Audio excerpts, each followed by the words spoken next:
নমস্কার বন্ধুরা, আমার আরেকটি বিয়ের ভিডিওতে আপনাদের অনেক অনেক স্বাগত। আশা করি আপনারা ভালো আছেন, আমিও খুব ভালো আছি।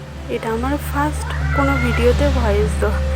কোনো কিছু ভুল ত্রুটি হলে ক্ষমা করে দেবেন। আর বুঝতেই পারছেন এটা আমি ফার্স্ট টাইম ভয়েস দিচ্ছি ভিডিওতে। আমাদের কোনো লাভ ম্যারেজ না, আমাদের হচ্ছে অ্যারেঞ্জ ম্যারেজ। আমাদের দেখাশুনো হওয়ার পরে ঠিক 6 মাস পরে আমাদের বিয়ে হয়েছিল। তোমাদের সবার লাভ ম্যারেজ কি অ্যারেঞ্জ ম্যারেজ, এটা অবশ্যই কমেন্ট বক্সে জানাবে। লাভ ম্যারেজ হলে কতদিন পরে আর তোমাদের ভালোবাসা পরিণতি পেয়েছিল, বা অ্যারেঞ্জ ম্যারেজ হলে দেখাশুনো হওয়ার কতদিন পরে আপনাদের বিয়ে হয়েছিল সেটাও জানাবেন আমাকে।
এবারে হবে আমাদের সেই সিঁদুরদান, ভালোবাসা আজ পরিণতি পেল।